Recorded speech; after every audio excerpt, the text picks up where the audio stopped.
Angela. Welcome back to our channel, Elementary, my dear, where we make nutrition science easy for you to digest. Today we're talking about whether low-calorie sugar substitutes are actually going to help you lose weight. Be sure to hit that subscribe button so you never miss one of our videos. Low-calorie sugar substitutes or non-nutritive sweeteners are essentially food additives that can elicit a sweet taste similar to sugar without providing nearly the same amount of calories as sugar. There are a whole bunch of non-nutritive sweeteners that are available, including aspartame, sucralose, saccharin, monk fruit, stevia. All of these are able to kind of elicit that sweet taste by binding to the sweetness receptors in your tongue.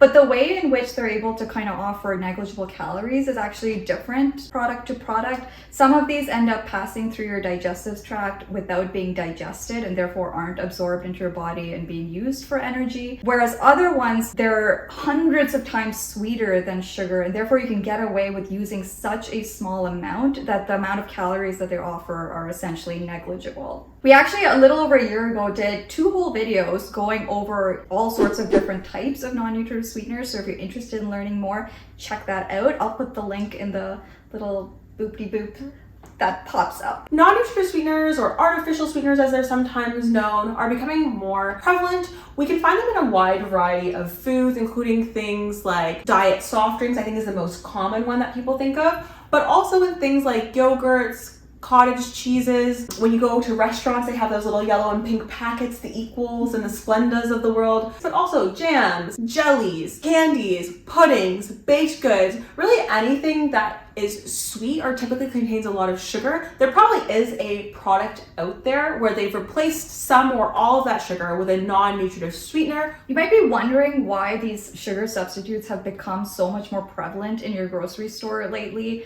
And I think it's largely because sugar consumption has become a bit of a public health concern in recent decades. There's been increasing concern about the consumption of sugar and its possible contribution to the obesity epidemic. And there's been especially a pretty big focus on sugar-sweetened beverages. So there's things like soda and pop and even juices. These types of products, they're contributing calories without necessarily contributing a whole lot of nutritional value or even satiety. And the thinking there is that over time that this may lead to increased energy intake and ultimately weight gain. The research in this area does support this.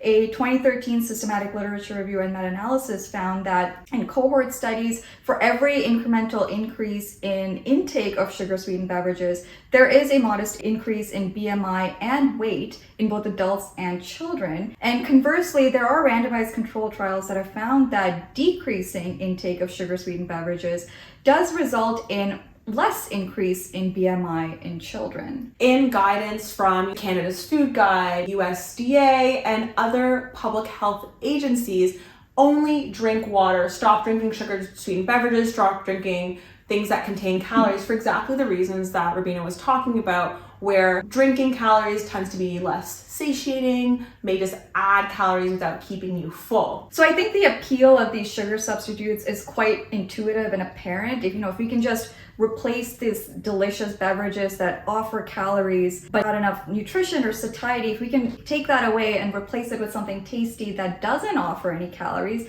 then perhaps we can either slow down weight gain or maybe even contribute to weight loss.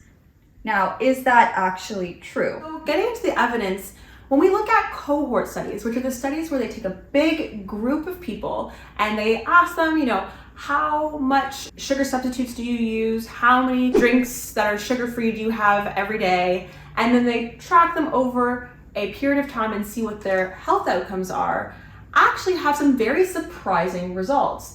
They find that those who use sugar substitutes more often or consume sugar-free drinks more often actually tend to have slightly higher BMIs and slightly higher adiposities and have larger waist circumferences. Now, this observation is definitely, I think, counterintuitive. I think a lot of these observations has actually sparked some fear around these sugar alternatives.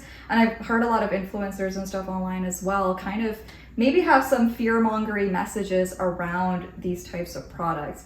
Now, the question is this actually a causal relationship that we're seeing? Is it possible that even though these ingredients don't have any calories, Is it possible that it could actually be directly causing weight gain? When we're looking at observational research and we want to determine whether we can say there is a causal relationship where doing X leads to Y outcome, there are a few different criteria that we look for. What's agreed upon in the scientific community is the Bradford Hill criteria. One of the main criteria is the strength of the association. So generally speaking, the stronger the association, the more likely it is that there's a causal relationship there. Though of course we have to take all the other criteria into consideration as well. Now when it comes to this specific topic and non-nutritive sweeteners and body weight or BMI, we actually find that the association is weak. The next thing we look at is consistency. Are we seeing in every single study the exact same outcome? Generally be the more likely to be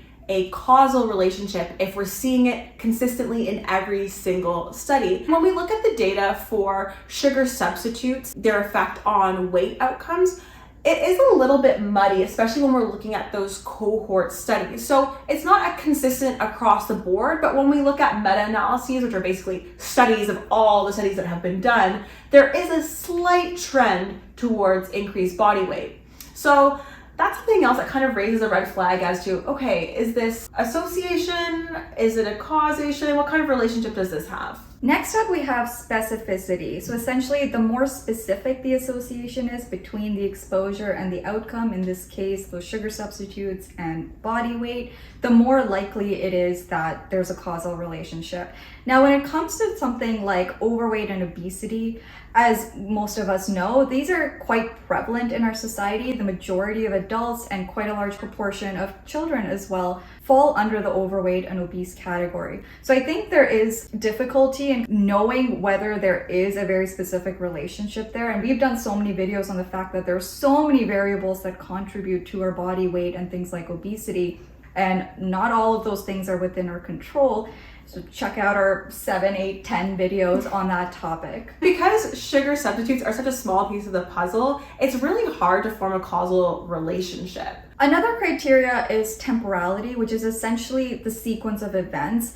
The exposure needs to come before the outcome. So what that means is, in this context, the consumption of sugar-sweetened beverages needs to precede the increase in weight. When it comes to a lot of these cohort studies, we actually find that very hard to tease out. And the reason for that is because not only is overweight and obesity quite prevalent in our society, but so is the existence and consumption of these sugar substitutes. It's often thought that in these types of cohort studies, we might actually be seeing what's called a reverse causality, which is that it's possible that people that are already struggling with their weight are perhaps more likely to turn to these sugar substitutes in order to help manage that. Another thing we look at is biological plausibility, which is like, does it make sense for this to happen? There has been a lot of research and a lot of talk about sugar-sweetened beverages. So there's two main ways that people think that sugar-sweetened beverages may lead to an increase in body weight. The first thing is something that we talked about for the past couple of weeks, which is the effect of sugar substitutes on the gut microbiota. There actually is some evidence out there that shows that non-nutritive sweeteners actually do change your gut microbiota. We do know that the gut microbiota has a role in body weight and body composition. There's been studies where they take humans and they feed them all different types of non-nutritive sweeteners and then see what happens to their gut microbiota. They see some changes and interestingly see an influence on insulin resistance.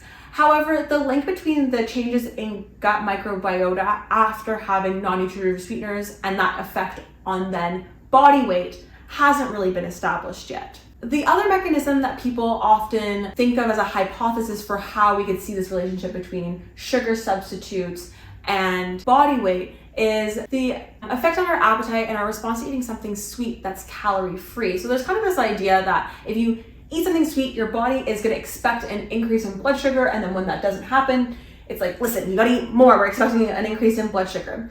This is largely still a hypothesis and hasn't really been shown to be true in the research that has been done. When we're looking at the biological plausibility, there have been several mechanisms proposed, but they haven't really shown a direct link of a mechanism. You know, it's like, oh, maybe the gut microbiota changes and then it leads to body weight, but we haven't seen that to be true. Another criteria is a dose-dependent relationship, and what that means is essentially you would expect to see that the greater the exposure, then the greater the effect in regards to the outcome. In some cases, it might be the opposite, where the greater the exposure, the effect is actually lower. When it comes to this particular question of sugar substitutes or non-nutritive sweeteners and body weight, it's actually very difficult to tease that out. A lot of those studies that are looking at this topic aren't necessarily evaluating intake on that level. The evidence isn't quite there to support that there is a dose-dependent relationship between these two variables. Most of the time when we're looking at the Bradford Hill criteria, or we're looking mostly at observational studies, we look at that when we can't do randomized control trials or experimental trials. But with the case of what happens when you have non-nutritive sweeteners to your body weight, that is actually something that we can do experiments on. This has been done at great length. There are several randomized control trials that have been done on this topic. What's interesting is that, when we talked about the cohort studies, we had mentioned that a lot of the findings are kind of mixed, whereas with RCTs or randomized control trials, the findings actually seem a lot more consistent. There have been several systematic literature reviews and meta-analysis that have actually found that substituting sugar-sweetened beverages with sugar-free beverages results in reduced body weight, waist circumference, and adiposity. However, if you're comparing these sugar-free beverages with water, we don't find any significant difference, which I think is intuitive, substituting one calorie-free beverage with another calorie-free beverage. On the other hand, if you're actually reducing your water intake and substituting that with these sugar-free beverages, even though we may not see changes in weight, there might be other implications for your health. Some of these implications being possible increases in your HbA1c as well as increases in your blood lipids. Having said all that, you might be wondering what this means for you. Should you drink these sugar-free beverages or not? I think what's really interesting is that we're oftentimes really vilifying sugar-free drinks. When we look at them compared to water, we actually don't really see a difference. I think this is something really important to consider. People are often like, okay, we only have to drink water, but if you're having a lot of sugar-sweetened beverages per day, there would be a benefit for your cardiometabolic health and your weight if you did switch to sugar-free beverages. On the other hand, if sugar-sweetened beverages are not really a part of your regular intake anyway, adding these sugar-free beverages, it's certainly not going to improve your health or contribute to your health. Having said all that, please note that this entire conversation has been entirely focused on body weight and BMI, which doesn't encapsulate your entire health. Early research has indicated that a lot of these sugar-free beverages might be altering our gut microbiome. Even though we don't necessarily know for sure what this means for our overall health, it is something to be mindful of, that it's possible that there might be long-term implications that we just don't know about yet. But the one thing that we do know is that if you're having sugary drinks consistently, the long-term implications of that seem to be a lot worse than the long-term implications of having non-nutritive sweetener drinks. At least based on the evidence that we have right now. Thank you so much for watching. Be sure to like, comment, and subscribe. Hit that notification bell so you don't miss a video. And follow us on Instagram and TikTok. Thanks for watching. Bye.